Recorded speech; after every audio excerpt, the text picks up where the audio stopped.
Taarifu kina brothers and sisters, ile time ya kuchill kwenye kona shafika. Hapa inatemwa madini, story zote makini, cause we all know Jabi Saleh akiwa kazini. Yes, mambo vipi Tanzania, East Africa na popote pale ulipo ambapo mmekuwa mnafuatilia podcast yetu ya Hip Hop Corner. Tunawashukuru sana kwa sababu nyinyi ndio sababu ya sisi kuendelea kufanya hiki ambacho tunakuwa tunakifanya, na support yenu imekuwa inatupa nguvu sana ya kusonga mbele.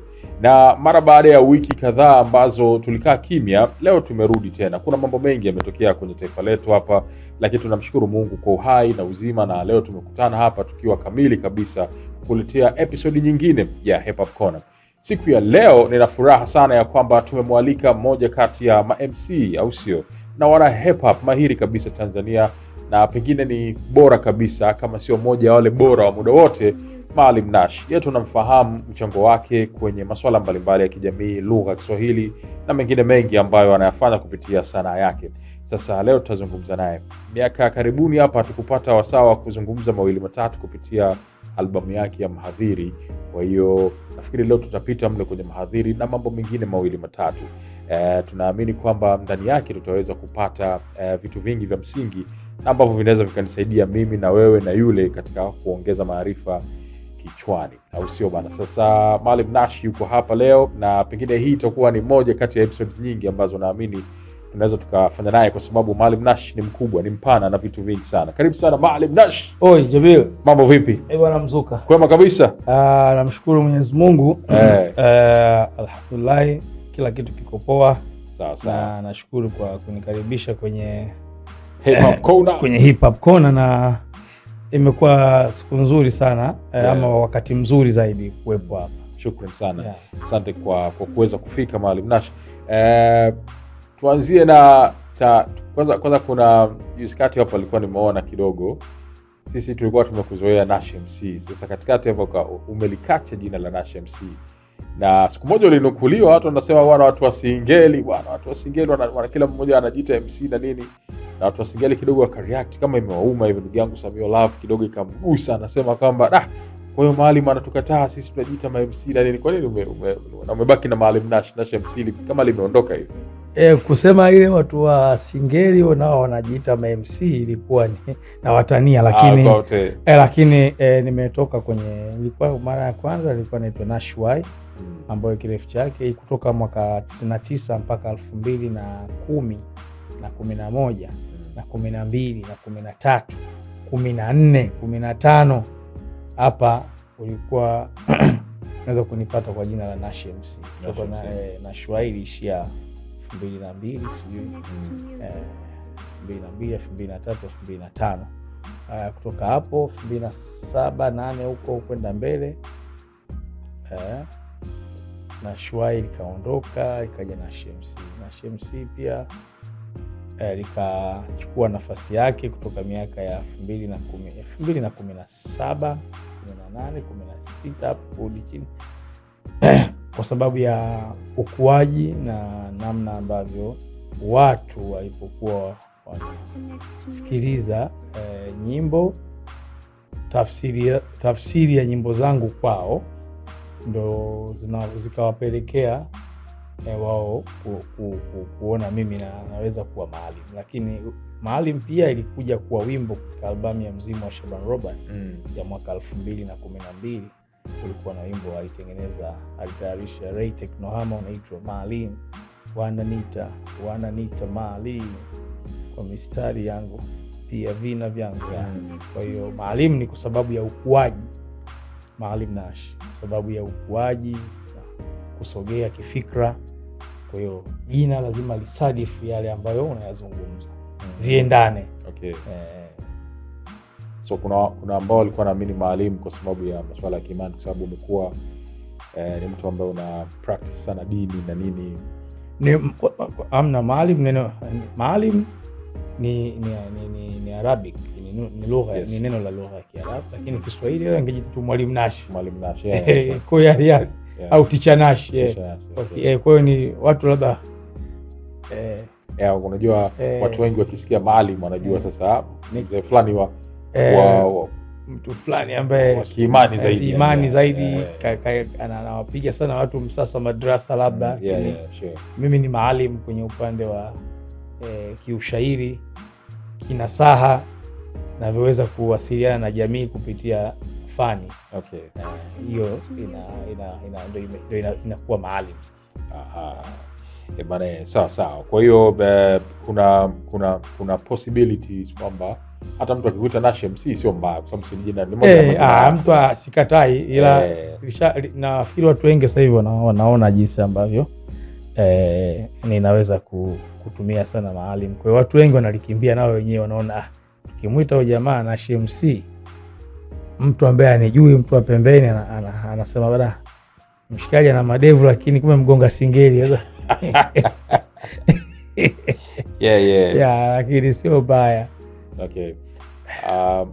Umekuwa una tabia za kutengeneza nicknames ambazo zinakukaa.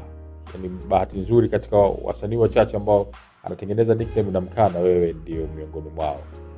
Nash MC kakaa, Maalim Nash nikaa kwenye wimbo wako wa Funzo, nadhani ni Funzo ya unasema ukiniita mimi mbinafsi usisahau mimi Mpaya. Na kuna kipindi ulikuwa unatumia ile mbinafsi ongoza njia. Na ni jina ambalo lilikaa sana, yani utasema mbinafsi. Kwa hiyo hata ukiweka post hapo sasa hivi bwana, labda kesho nitakuwa na Maalim Nash hapa, watu wataandika hapo mbinafsi mwongoza, yani kila mtu anakuja na jina lake pale. Kwa nini ulijiita mbinafsi? Ilikuwa ina maana tofauti na watu walivyokuwa wanafikiria. Tuna katika mfumo ama katika kiwanda ambacho hiki cha muziki Tanzania, kuna namna ambavyo usipotumia sana nguvu ya ziada ya kwako mwenyewe ni ngumu sana kuona mbele, kutokana na ubovu wa mfumo mzima wa sanaa Tanzania. Haijalishi sanaa gani, kila kitu unachokiona tuko ovyo mno. Ni tofauti na tunavyojidanganya katika mbele ya kamera, lakini ukweli ni kwamba sanaa yetu pia sio rasmi. Yani urasmi huo haupo katika mifuko ya watu. Kwa maana nikisema hivyo, kwa maana ya kwamba yani sanaa ina watu wengi ambao ni maskini wa kutupwa kabisa, kwa sababu wanachokifanya hakikidhi, yani wanachokitoa na wanachokiingiza vitu haviendani. Kwa hiyo bado huwezi kuniambia sanaa ni rasmi. Tunaenda nayo tu, kwa sababu mimi naweza nikatoa album na nisipate simu ya TRA. Sasa kama TRA hawanitambui mimi, maana yake hapo kuna, na sio mimi tu, watu wengi nao wanatoa muziki, huyu anafanya hivi, lakini watu hawalipi kodi. Kama sanaa hiyo hailipi kodi katika taifa lako, maana yake nyinyi hamna mchango wowote. Nyinyi ni watu ambao mpo, labda mkihitajika mtu mfanye kitu fulani, na wale ambao watakuwa kuwatambua kwa muda huo, lakini ukweli ni kwamba sio kitu rasmi. Sasa tukirejea katika swali uliloniuliza kuhusiana na binafsi, swali la ubinafsi, mimi niliamua kutumia, yani mimi natumia sana njia zangu mwenyewe ninavyojua mimi. Safari za kwenda nje, connection zangu, namna yangu ninavyofanya shughuli zangu. Nimejitenga na vitu vingi ambavyo vinaweza vikakuvunja nguvu kisanaa au vikakuingiza katika msongo wa mawazo, vikakuingiza katika mjadala wa hovyo baina ya wewe na watu. Kwa niliamua kujikita na ubinafsi wangu. Ubinafsi sio kwa maana ya kwamba sishirikiana na watu wengine au sitoi nafasi kwa watu wengine, haiko hiyo. Ila nilikuwa natuma ujumbe kwamba tujitahidi sana kufanya kazi kujitegemea. Ile ni kwamba mimi tujitegemee zaidi. Ndio maana unaona mimi nauza mwenyewe, nafanya hivi, nahamasisha watu kuuza. So unakuta mtu na jina kubwa lakini kazi zake anaibiwa, na kwamba mimi nimeibiwa, nimezulumiwa sisi kwenye mtandao. So unajikuta huyu waje huyu angekuwa mbinafsi angejitahidi, kwa maana ubinafsi na uzungumzia mimi sio huo na utafsiri watu. Kwa hiyo hapo inafanya kazi yako. Okay, sawa sawa. So karibuni hapa ulikuwa na ziara ya nchini Uingereza, ziara nyingine ambayo ya mafanikio sana, na moja ya vitu ambavyo vilivyofurahisha ni kwamba ulipata nafasi ya kukutana na MC ambaye unamzimia sana, ama miongoni mwa wale ambao umekuwa unawazimia sana, bwana Master Ace, au sio bwana? Sasa kwanza ni mafanikio makubwa kiasi gani trip yako hii, kwa sababu sio ya kwanza, umekuwa ukienda mara kwa mara. Ni mafanikio makubwa kiasi gani ambayo safari hii umeyapata kulinganisha na ile yaliyopita? Lakini pili, kama ambavyo umesema, kumekuwa kuna mambo mengi sana ambayo kimfumo yamekuwa hayajakaa sawa. Sasa kwa mtu ambaye anakujua Nash vizuri, namna ambavyo umetoka, kuna struggle moja kubwa sana uliweza kuipata. Ulifanikiwa vipi kutengeneza hii trust ya kupata mialiko ya mara kwa mara, sio mmoja, sio miwili? Kuna baadhi ya watu wana majina makubwa lakini wanaweza kupata mwaliko mmoja tu, labda katika shughuli zake.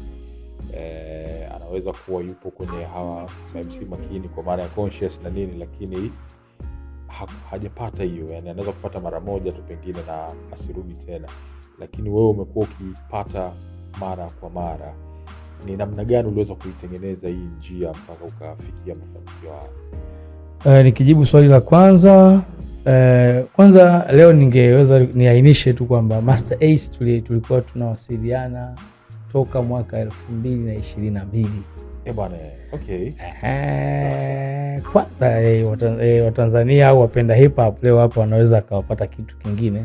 Wakati najiandaa, kila kitu changu kimekaa sawa, mimi huwa sipendi vitu vya kurukia vitu vya mbele wakati havijakaa sawa.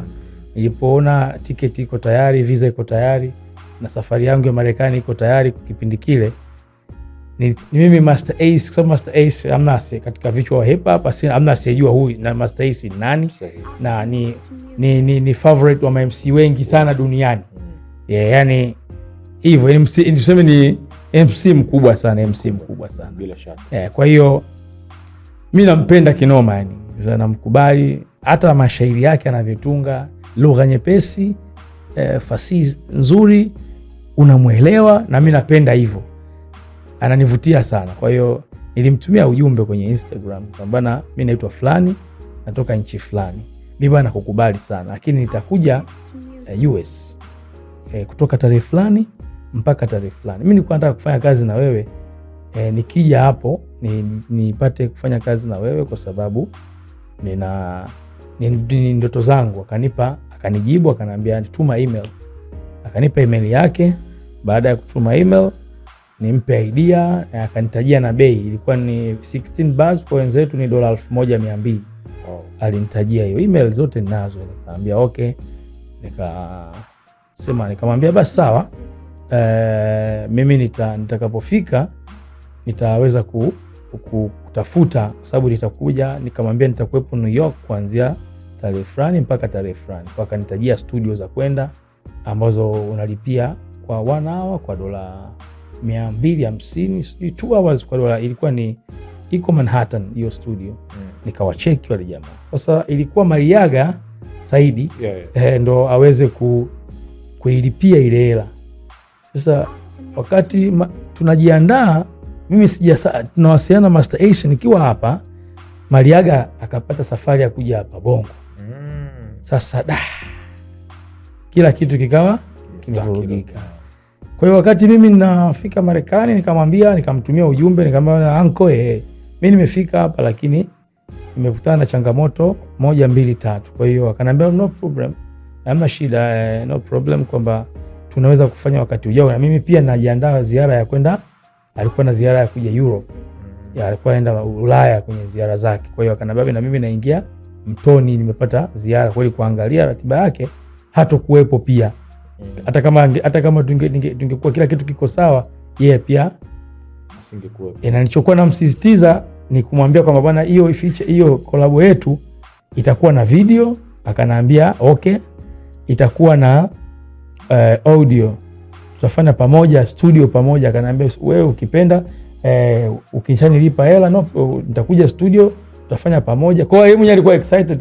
Nilipomwambia Kiswahili akasema hiyo Kiswahili lugha dope sana nitumie shughuli kazi zako, nikamtumia. Akasema hiyo ina flow vizuri sana hata sina haja ya kujua lugha, lakini najua wewe ni conscious bro, mpaka unanikubali mimi. Kwa tukawa akanipa sasa WhatsApp yake, kwa tukawa tunawasiliana mara nyingi tu. Yani tukawa tunawasiliana. Akaja Msumbiji, alienda Msumbiji mwaka fulani hivi 2023 20 ngapi, akaniuliza bwana Nash, vipi tunaweza kuja hapo, kuna mtu anaweza katuleta? Nikamwambia hapana, hapa mazingira yetu najua, yani sababu alikuwa anataka dola 10,000 na hoteli ya 5 star na watu wake, alikuwa na makopolo nafikiri. Kwa hiyo nikamwambia mpaka alikuwa ni bei rahisi kwa na angefanya na pia alikuwa anataka kufanya vitu viwili, angefanya concert na workshop kwa wasanii wa hip hop. Kwa ingekuwa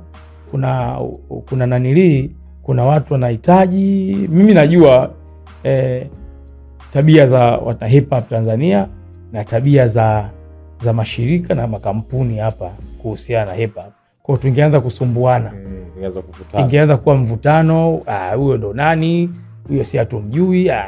Yani ingeanza kuingia, wengine wangetaka kurobu mchongo, wao ndo wakae mbele, wewe ndo hujui kitu, sisi ndo tunajua. Nikaona isiwe shida, nikamweleza tu ukweli kwamba bwana, hiyo jambo gumu. Kwa tukaishia hapo. Kwa hiyo tukawa tunawasiliana mara kwa mara. Kwa hiyo na baada ya WhatsApp yake kunipa, tukawa nikiwa toa kitu namtumia, na yeye akitoa kitu ananitumia, ile kama tulivyokuwa tunaishi na wasanii wengine hapa nyumbani wa hip hop. Kwa hiyo na ni mtu mmoja poa sana. Yani ni mtu hana kusema sijui, kutokana na yeye ukubwa wake katika utamaduni wa hip hop, hana hizo kusema sijui kama kwamba sijui ya kuringia au nini. Yani ndio kitu ambacho nilikifurahia kutoka kwake, na mimi ndo napenda tuishi katika utaratibu huo. Kwa hiyo ilipokuwa sasa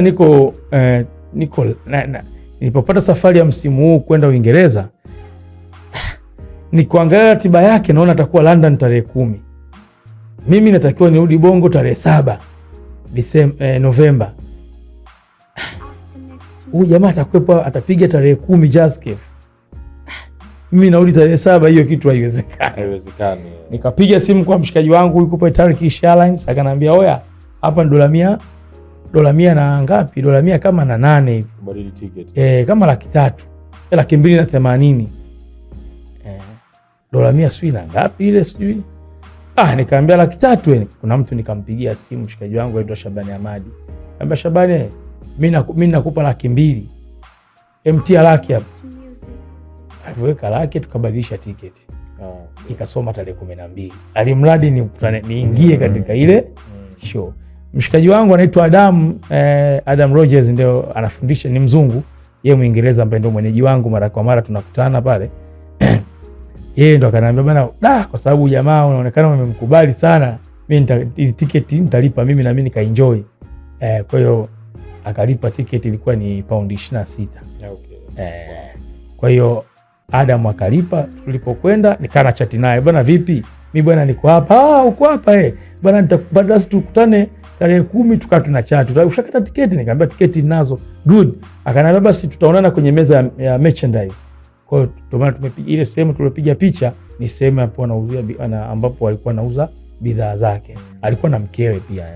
Kwa hiyo baada hapo, yani kitu ambacho nimejifunza ni sisi tunapokwenda hizi show, kwa mfano sisi tunapoenda kwenye show za Tukusa, watu wanapokuja kupiga picha, mtu anaonyesha na kukubali, sisi tunajitahidi sana tuwape ule upendo ambao wao wanatuonesha na sisi tunarudisha, na ndio kitu ambacho wao pia Baada ya show tu kuisha, kina Ace na Makopolo akatangaza kwamba bwana, mtu yote imagine ukumbi ulikuwa Jazz Cafe ni ukumbi mkubwa Uingereza, London. Ni moja ya ukumbi ambao sababu nyuma yake tutakuja kupiga komo. Yaani tuseme ma MC wengi wakubwa duniani wamefanya performance Jazz Cafe. Kina Jay-Z na Jazz Cafe ni big time yani. Ni ukumbi ambao noma, ni uhakika yani. Kwa hiyo walitangaza kabisa kama bwana, anahitaji picha, anahitaji kusema hata hai. Mfikiria mtu anasema hivyo kwamba bwana anaenda kusalimia, yani njoo. Hiyo analipa upendo kwa nyinyi mmekuja kumuonesha upendo. Maana yake mmelipa hela pale. Naye analipa mara mbili yake. Picha nini, unataka kununua bidhaa kwa nilipoenda Nash. Kwa tukawa tumekutana kwa mara ya kwanza, alifurahi na mimi nilifurahi na aliniambia naona umeenjoy sana. Nikamwambia ya basi wa nyakati nyingine ukija Marekani niambie ili sasa niweze kukualika katika mazingira yetu Brownsville kwa anapotoka yeye. Kwa tuna hiyo hayo mawasiliano naweka wazi kwa sababu hayo mawasiliano tuko nayo, lakini sasa sisi sio wengi watu wa screenshot ili watu wote wajue kwamba mshikaji na wasiliana watu wakubwa ni inakuwa kama ushamba fulani au you are right kwa sababu ilikuwa inahitajika kama vile kuonana na kupiga picha. Yani mimi pia sasa inamaanisha kwamba next time tunashuhudia project. Na ndio kitu ambacho ndoto hiyo haijafa, na nimemwambia wazi bwana, ndoto yangu haijafa. Mwaka wowote, siku yoyote tutakapokutana popote, basi kitakachofuata kama nina hela mfukoni na kukabidhi na tutafanya kata. Kanaambia next time tutafanya kitu. Kwa hiyo hapo Nash nimejifunza ukiachana na swala la professionalism, nimejifunza kwamba pia utaratibu ambao mtu amejiwekea huwa haubadiliki no matter what situation is. Pengine mwenyewe ameshakuwa na upendo kabisa kuona kwamba dau this guy from Tanzania, East Africa amekuja nini, amecancel tickets zake, labda amelipia, amekuja kuniona nini. Yeye mwenyewe ni msanii, ni fan, lakini ni msanii mkubwa, lakini amefanya yote, si ndio? Yeah. So inaweza kaa pengine iko very touching, lakini pengine utaratibu wake wa kazi kwa bana hatuwezi kufanya mpaka tukamilishe hili jambo moja ili tuweze kuna nini. Tena hiyo sio yeye tu, watu wote ukiangalia ma MC wote Marekani, nchi zoendelea zote wana hamna kitu cha bure. Yani wao nchi yao sanaa ni rasmi, analipa kodi. Royalties nini na ile kodi inayo vitu vinamfaidisha yeye katika upande wa kisanaa, kwa sababu makampuni yanamrudishia royalties akishafanya kazi miraba. Yani kila mmoja anapata ahueni ya kile anachokitoa. Serikali inapata kodi na ahueni yake katika kuwafanyia mambo mazuri wanamuziki na sanaa kwa ujumla, na wasanii hivyo. Kwa hiyo bado ninaheshimu msimamo wake, lakini hapa Tanzania si hatuwezi kuishi hivyo. Mimi leo nikitangaza kolabo kwa 300,000 matusi atakaojaa kwenye comment lakini pia unajaribu kupima, yani inawezekana? Yaani kweli Nash uko tayari? Yaani wewe umesema 300,000, siku utamhitaji mshikaji wako sasa. Kweli mazingira hizi hela nyinyi mnazo? Yaani zile za kupeana hivyo mnazo? Kwa lazima muishi kulingana na uhalisia wa mazingira yenu. Utamaduni wa hip hop Tanzania hauwezi kuwa utamaduni wa hip hop kama Ujerumani, Swiss, Sweden, Marekani yenyewe, Kenya tu. Bado hata hapo Kenya hatuwezi kuwa na utofauti. So swali lingine la msingi pale lilikuwa ni namna ulivyoweza kuijenga hii trust Nash ya mpaka ukawa unapata mialiko mara kwa mara. Unaweza walau ukatuambia ipi hasa silaha ya mafanikio hapo? Ni safari ya kwanza nirejee, ilikuwa ni mwaka 2017 kwenda Ujerumani. Hii safari ilitokana na wimbo anaandika. Chuo cha Bayreuth kipo kusini mwa Ujerumani, Bayreuth. Hichi chuo kinafundisha Kiswahili toka 1980 huko. Kina umri mrefu sana katika ufundishaji wa Kiswahili na kimepokea watu wengi kutoka ukanda wa Afrika. Wana African Studies, na sasa baadhi ya wanafunzi walipokuwa wakifanya shahada zao za uzamivu hiyo PhD, walikuwa ama shahada za umahiri masters, wengine walikuwa wakitumia, baadhi yao walitumia wimbo wanaandika katika nukuu zao. So zaidi ya wanafunzi 3 mpaka 4 walikuwa wakienda pale walikuwa wakienda kufanya kutetea tafiti zao ama hizo nani zao, tuseme tafiti zao, walikuwa wanazo nukuu zao. Lakini pia katika makongamano kadhaa nyuma, walikuwa baadhi yao walikuwa wakitumia jina langu katika nukuu za wimbo wangu. Sasa Profesa Clarissa ambaye ni mama mmoja ambaye ndo profesa mkubwa pale, ikabidi kwa kipindi hicho alikuwa anashirikiana na dada mmoja wa Ghana anaitwa Nikita, na alikuwa anasoma Kiswahili.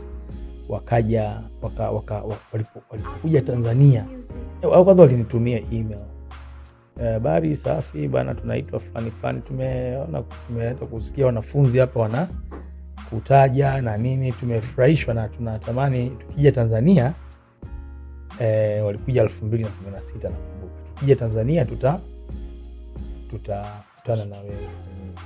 Sawa basi, 2016 wakaja, tukafanya kikao Goethe, wakaniuliza kama utakuwa tayari tukikualika. Nikamwambia mimi sina hela ya kuja Ujerumani. Akaambia usiwe na wasiwasi, sisi tutakulipia na utakuja kwa siku 3 ya siku ya kongamano, utaelezea kinasa, utaelezea shughuli zako.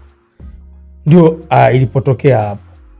Kwa baada ya hapo nikakutana sasa na watu wengine. Kwa mfano Adam Rogers Johnson, huyu ni rafiki yangu Mwingereza. Nilikutana naye 2017.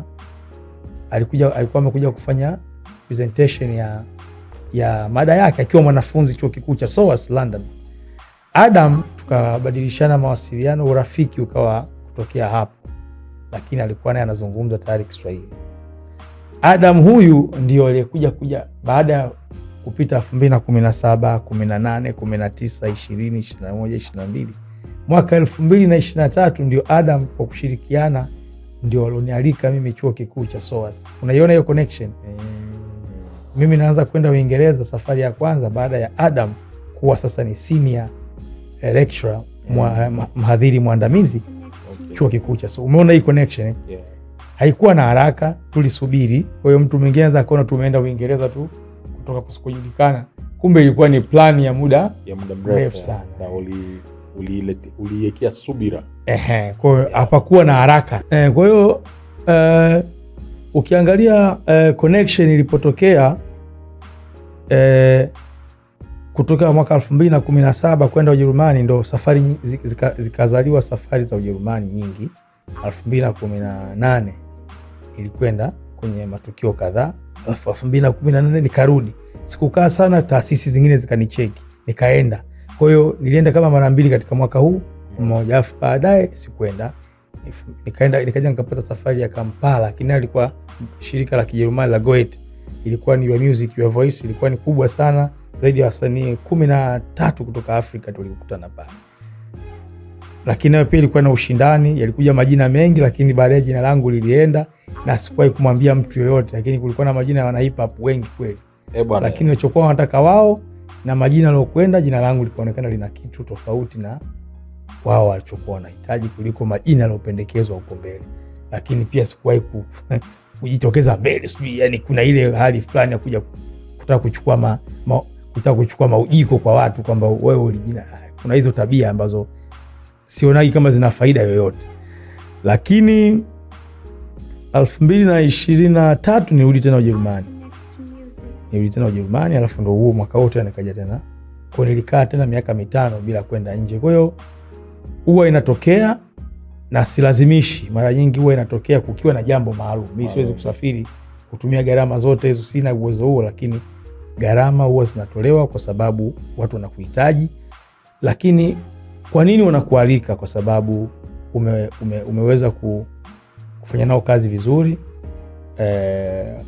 upo wanasema upo katika mzunguko wao watu unaofanya nao kazi. Nilishai kupata malalamiko kwa profesa mmoja hapa tu wa chuo kikuu hapa chuo kikuu cha Dar es Salaam, aliwahi kunilalamikia kwamba kuna wasanii na watumia email hawanijibu. Kumbe kuna wengine walinipa email za uongo. Yaani mtu anampa email ya uongo profesa, ajui anataka kumpa mtikasi gani. Kwa hiyo hayo mambo yanawatoa watu nje ya reli sana.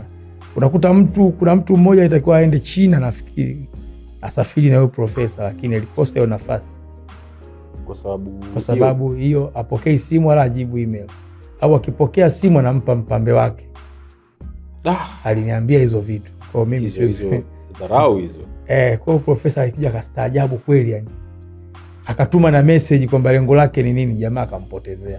Naona kama mtu dada anajipendekeza, afu huyo profesa ni mtu mzima. Kwa akaona ambaye ni wale watu nilijaribu kuwaambia kuhusu wewe, lakini wao wanahitaji huyo mtu sababu kulikuwa na kitu tayari kishaandaliwa. Imeshindikana, msema basi kama wewe utamhitaji naacho kwa kitu kingine, lakini huyu na kama hataki basi akienda kulipwa hela nzuri tu. Kwa hiyo ndio changamoto ya uaminifu baina ya watu. Mawasiliano pia ni nguzo kuu na nguzo nzuri sana kwa wasanii. Uaminifu unaanzia kwenye mawasiliano na unavyoweza kuongea na watu vizuri.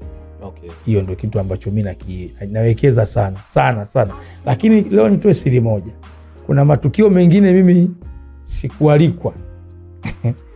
Ila nilikuwa na mchezo, mimi na mchezo nikikaa katika mtandao naweza nikaingia nikajua. Sasa hivi najua nataka nisafiri, nataka kwenda nchi fulani, lakini nataka nitafute watu watakaonialika. Kuna naangalia huu ni mwezi gani, kipindi gani, huwa naingia mtandaoni afu naandika taasisi za hip hop katika ile nchi, alafu natuma email. Kwa mfano mimi Rap for Refugees hawakunialika, mimi ndo niliwacheki. Mwaka 2018 walikuwa na show Berlin, ukumbi wa Yam.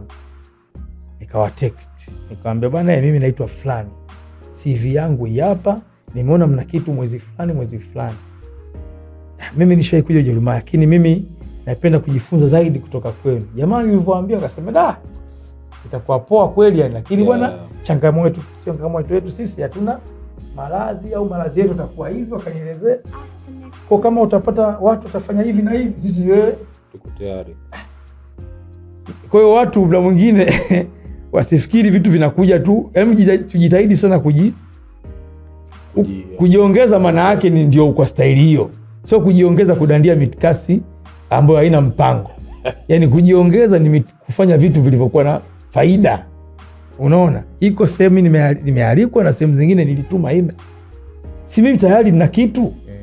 Kwa nini nisubiri mwaliko? Kwa mfano ile tukio la World MC Freestyle. Si Kiswahili, lakini kwa mfano watu wa Uswizi, Zurich pale, jamaa zangu wale wa Hip Hop Zoo, wale waliona ile akanicheki, bwana dope sana. Tukaanza urafiki. Nini nilipokwenda Ujerumani 2023 akaniambia napita na hapa, basi tiketi hapo nini ya basi, nikamwambia kwa sababu nyinyi wanangu hamna kitu. Yaani nyinyi msikate tiketi ya ndege, mimi nataka nione mji ukoje.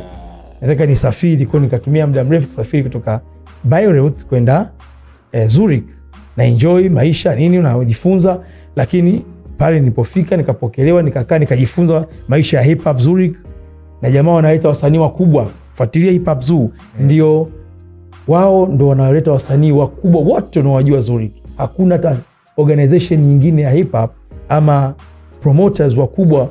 Na jamaa anaitwa Johnny, mshikaji wangu, namba zake nazo, ndo alinialika na ndo yeye ana urafiki na 90% ya underground hip hop family ya hip hop ya Marekani. Kila siku ya mkiingia hapo Hip Hop Zoo kwa hiyo unaweza kuona connections zangu zilivyo, hazina kelele, lakini sasa hongera sana. Haina haja ya kubrag au hamna haja ya kuleta songo mbingo nyingi. Nash umetupa kwa kirefu kidogo namna ambavyo pia umeweza kutengeneza hizo connections na nini, lakini nimekusikia mara kadhaa bwana kwenye baadhi ya nyimbo zako, au sio bwana, ukijaribu kuzungumzia masuala mbalimbali ya hiyo ya safari hizi ambazo tumekuwa tumezizungumza. Mfano moja kati ya nyimbo zako it seems like mara kadhaa, kama mara 2 hivi nafikiri nimesikia, seems like kama unapata upinzani hivi kwenye hii inani, au sijui ndo kwenye wanasema kwenye riski hakukosi fitna. Labda utaniambia hapo. Kwa mfano unasema haki ya maanani, kuna watu fulani hawakutaka kunialika siku ya sherehe ya Kiswahili duniani, au sio bana? Wakajaa upepo wakauliza nimetimba vipi, wakasahau kuna Mola mgawa riziki, au vipi bwana? Game nacheza hazitabiriki, au vipi bwana? Kwa zenu mbaya hata hawaridhiki, mkapewa na vyeo bado hamridhiki. Walau kwenye wimbo usiruke ukurasa.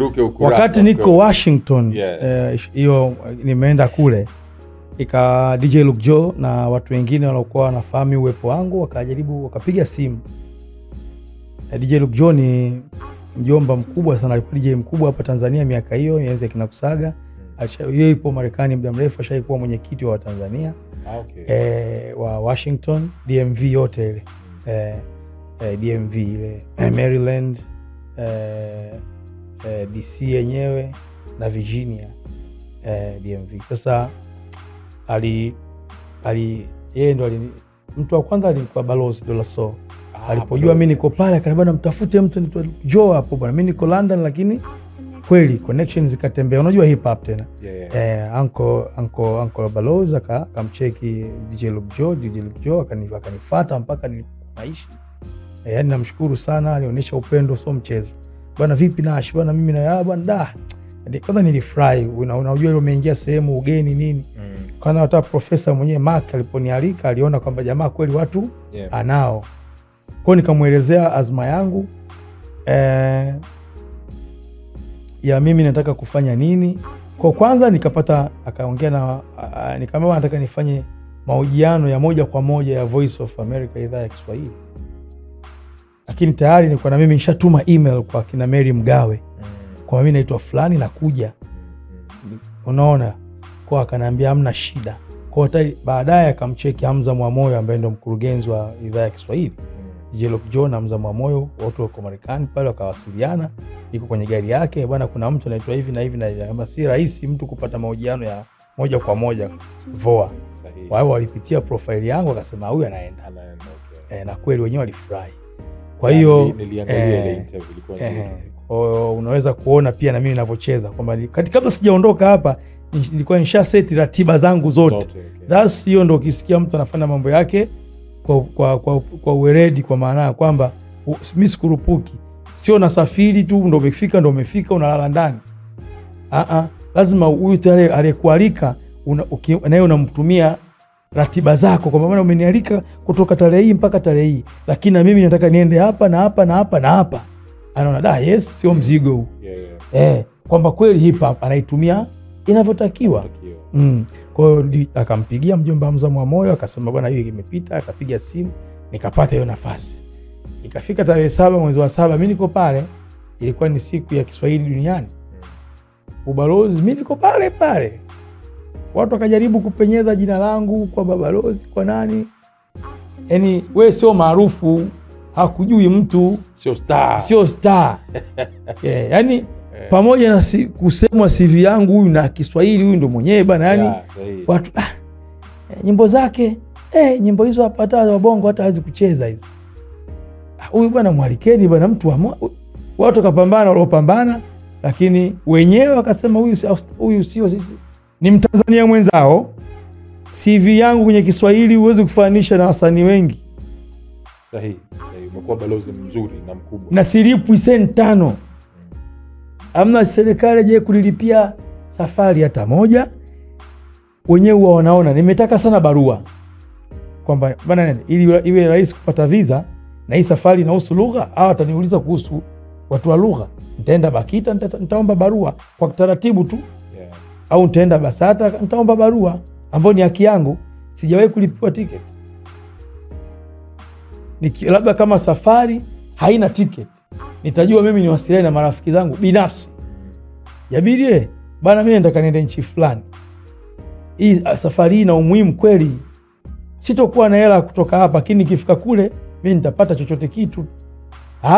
Basi baba, nitakupa kiasi fulani mwanangu, wewe bwana, mimi nakuaminia. Watu hao mimi nao siwezi kuwataja, lakini washikaji zangu au tunaofahamiana wapo. Yani sio vitu vya kusema, sababu tiketi wenyewe unakuta milioni 2 na laki moja ndio bei tiketi kwenda hapa Ulaya, ambayo milioni 2 kama unakwenda kufanya shughuli ya maana unakosa milioni 2 nchi nzima, marafiki wote uliokuwa nao wewe una matatizo, ina maana kuna sehemu kuko sawa. Lakini mara nyingi naalikwa, naenda kwa sababu nimealikwa. Sasa kama naalikwa, maana yake mimi silipwi na mtu yoyote kutoka hapa nyumbani. Sasa ilikuwa wale watu walikuwa wanapambana mimi nipate ile nafasi, walistuka kweli, mbona kuna ugumu namna hii, wewe mbona mtu sahihi sana. Ndio baadaye niliporudi Bongo kufanya albamu ya Mhadhiri, katika wimbo Usiruke Ukurasa, ndo nikatandika hiyo. Lakini hapo ulipata nafasi ya sikwenda wewe utapata nafasi ambao utazuiliwa, utapigwa bani bure.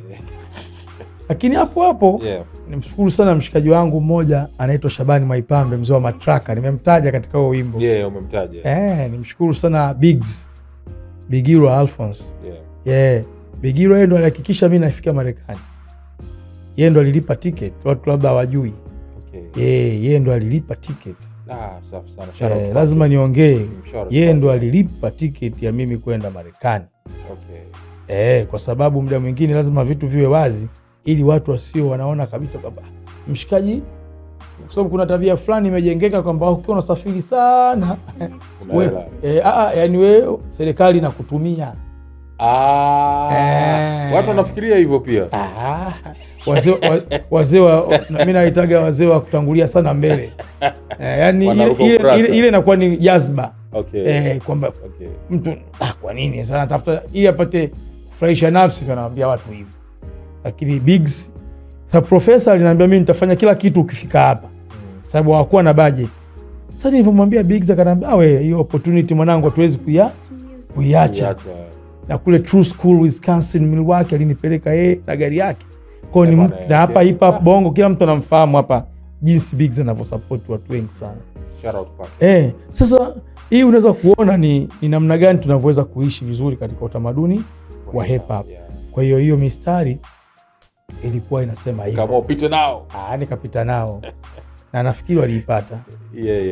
Okay, sawa. Nao naelewa kiini cha wewe kuandika hivi na huo ugumu ambao unakuwa unaupata, na pengine usingekuwa kama ambavyo umesema, usingekuwa Nash kwanza peke yake, ama ingekuwa labda mtu mwepesi pia, pengine ingekuwa vigumu sana. Ndio maana nikajiita mbinafsi mwongoza njia. Na kuna wengine pia katika utamaduni wa hip hop wakaibebaga hiyo, basi wengine wakawa wanatumia hiyo kudidisi, yani anasema yeye binafsi. Yani kwa sababu mimi unajua kana na tabia moja, kitu kama tunakubaliana alafu hatutendi vitu tunavyokubaliana, mimi sichukui muda mrefu kugeuka kutoka katika hilo jambo. Yani tulikubaliana tutafanya hivi na hivi na hivi, alafu mkaleta kitu tofauti na kile, mimi wasipendi tabia hiyo. Lakini kuhusianisha shughuli za kikazi na masuala binafsi ambayo yanakwenda kuharibu kazi, mimi pia sikubaliani nayo na hayo mambo. Kwa hiyo nimekuwa najitenga sana na mambo ambayo mimi kwangu naona haya si mazuri, hususan yanapogusa maslahi ya utamaduni wa hip hop katika sura mbaya. Yani kama mna lengo la kuja katika hip hop, msije na lengo la kuja na sura mbaya. Kwa mfano mimi nilikuwa nakataa mtu akinitumia cover la album yake ni post, lakini ile cover limejaa mitutu ya bunduki nini. Sui cover lina picha ya Osama bin Laden. Mimi ya nini sasa? Na post vipi vitu kama hivyo? Yani hip hop hiyo ya wapi? Lazima tujue kabisa, tujue katika hip hop tuna cover za aina gani, graphics zetu ziwe vipi, vitu vingi. Lazima tuheshimu utamaduni wa hip hop. Mimi nimeishia form 4 nikapata 4 karibu na 0, 4 ya 30 ngapi sio, unaimba kabisa. Lakini mimi mpaka nafika hapa si nisemaje, Mwenyezi Mungu alinitupa huku. Baada ya kunitupa huku katika utamaduni wa hip hop, sio kunitupa kwa maana kwamba kanitupa kanileta huku, ndio sehemu yangu ya elimu yangu na kila kitu changu, uwezo wangu wa kufikiria, namshukuru Mwenyezi Mungu, uwezo wangu wa kuchakata taarifa, uwezo wangu wa kujua mambo, uwezo wangu wa kuandika, uwezo wangu wa kuwasiliana na watu, elimu tosha. Namshukuru sana Mwenyezi Mungu, lakini nipo katika utamaduni sahihi wa hip hop. Hip hop haihamasishi hivyo ambavyo watu wengine wanafikiria, kwa maana ya kwamba hasi muda wote hasi. Hapana. Kwa hiyo mara nyingi napokuwa najitenga na hivyo vitu ndio inaibuka hayo mambo. Sasa mimi huwezi kunitumia cover la ovyo ovyo nikapost. Mimi hata sijali. Okay. Na wananijua kwa sababu sina hata muda. Sawa. Tukibaki hapa kwenye usiruke ukurasa. Nataka uniambie maana halisi ambayo ulikusudia kwenye falsafa ya swali lako ambalo lipo pale kwenye kiitikio pale. Alianza nani kati ya mwalimu na darasa? Hapo ndio katika hiyo na flow. Mwisho wake hapo kuna hiyo alianza nani kati ya mwalimu na darasa. Ninahisi kuna kitu ambacho kimsingi ulikuwa unakimaanisha hapa. Ala, sio hiyo ambayo labda hiyo alikuwa ni kwa ajili ya darasa au msanii? No. Not darasa msanii. Anasema ile falsafa. Hapo kuna falsafa ambayo imefichwa. Alikuwa anaitaka hiyo. Sasa kilianza kipi kati ya mwalimu na darasa?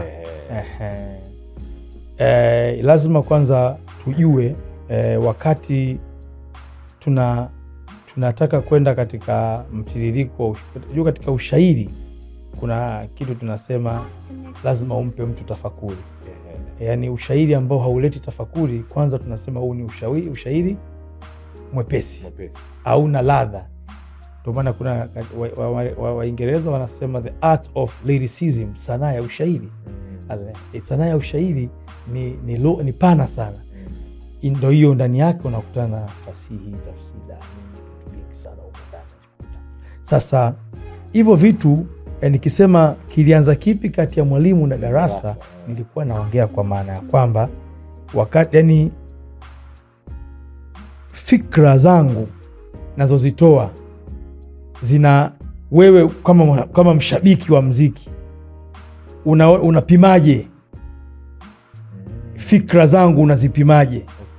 Kilianza kipi kati ya mwalimu na darasa? Fikra zangu unazipimaje? Unanielewa Jabiri? Sijui. Yani kilianza kipi kati ya mwalimu na darasa? Ndio maana hata mimi nikaichukua specific hii line ili sasa wewe mwenyewe utufafanulie. Hiyo ni namna nataka kumjua mshabiki wangu anapimaje.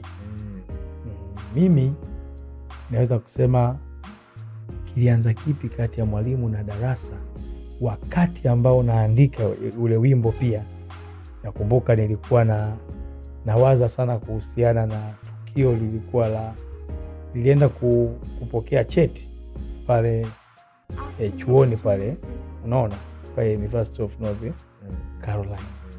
Sasa hiyo nilipokuwa napata kile cheti. Sasa kilianza kipi kati ya mwalimu na darasa ni kwamba sasa mimi na pia nikawa kama najigamba kwamba yani mnasemaje, ni kwa yani mimi mnanipimaje uwezo wangu hapa nilipofika. Kilianza kipi kati ya mwalimu na darasa? Kati ya kisa na mkasa. Sio, umenielewa? Mwalimu ni mimi, darasa ndio hilo ambalo mimi nalitoa kila siku. Pima sasa. Mimi ndo mwalimu mwenyewe. Darasa ni kila siku ndo haya anayoyafanya. Kilianza kipi? Of course alianza mwalimu hapo, sio?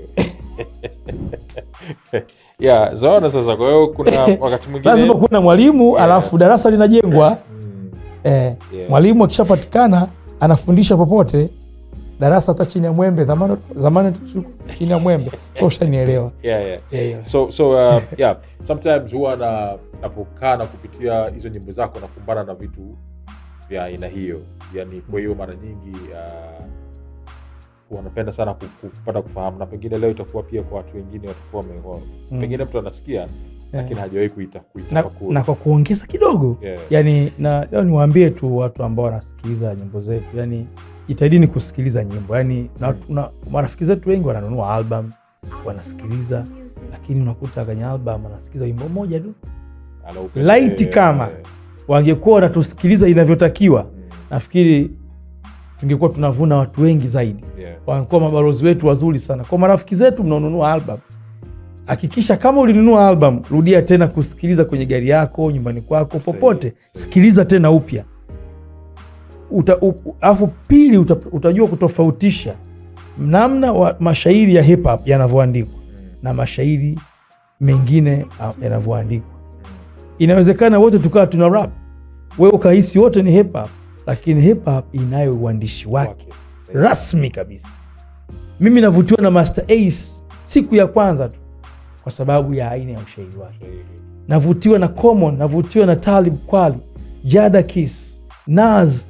Wao ukiwasikiliza wote, sijui Pharoah Monch, unaona hiyo bunch, si Black Thought, The Roots, sijui nani, yani unaweza kuona ukisikiza album ya 50 Cent, Get Rich or Die Trying, watu walikuwa wanampimia kwamba jamaa mbovu, sijui wanamuona vile.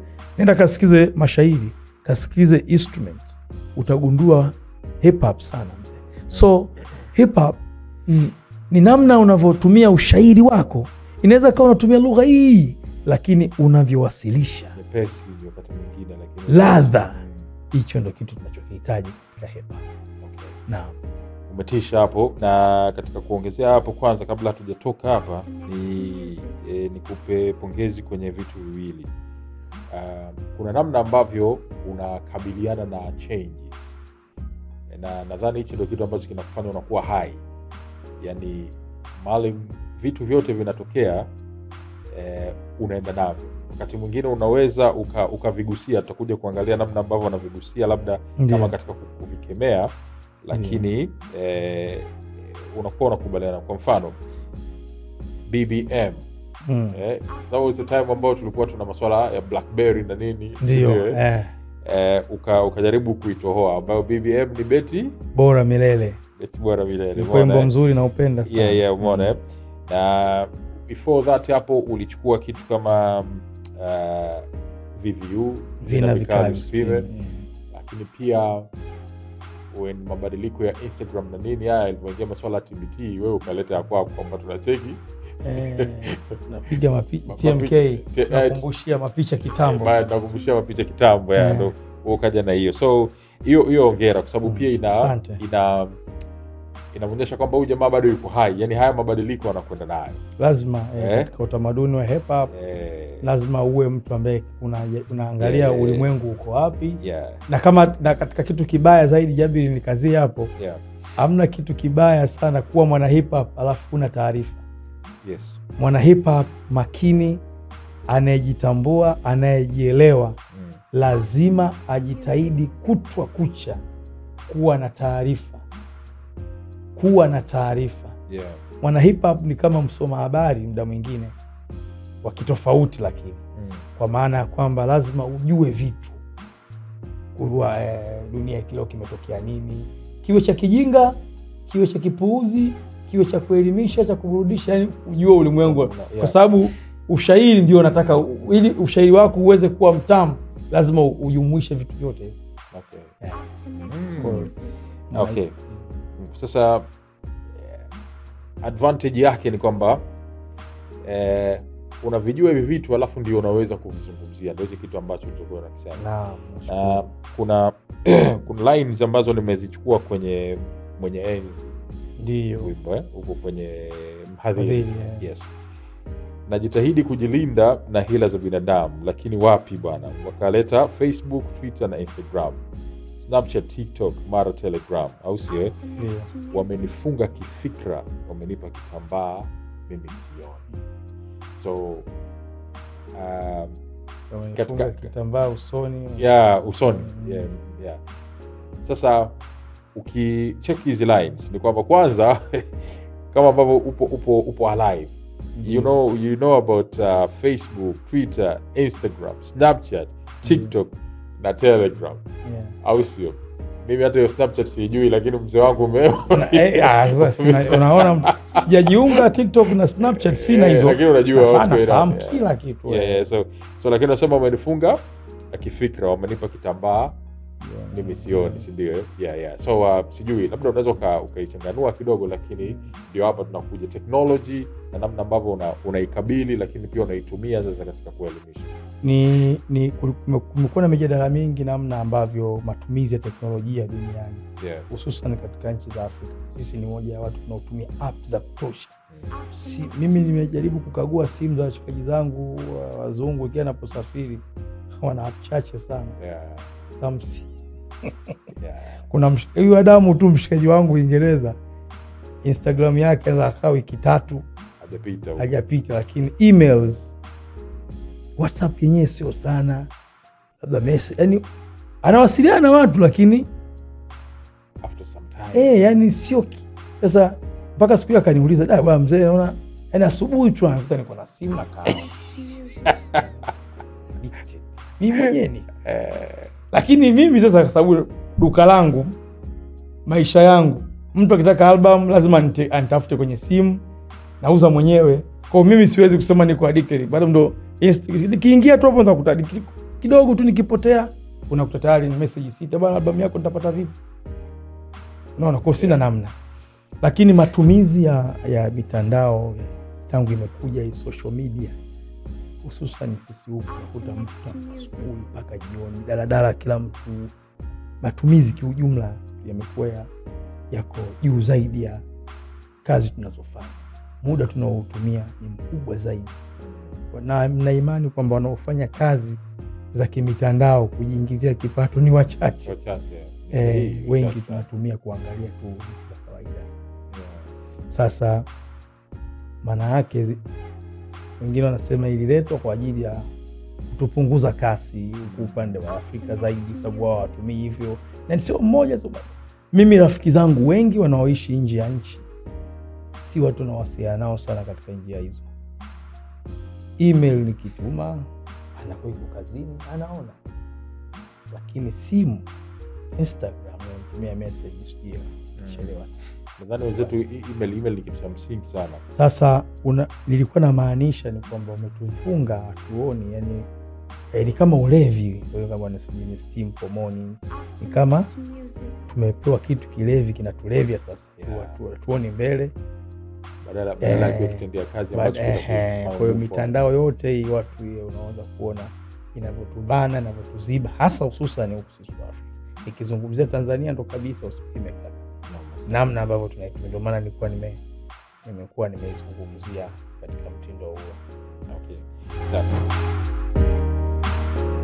The Hip Hop Corner with Kovi Chaka.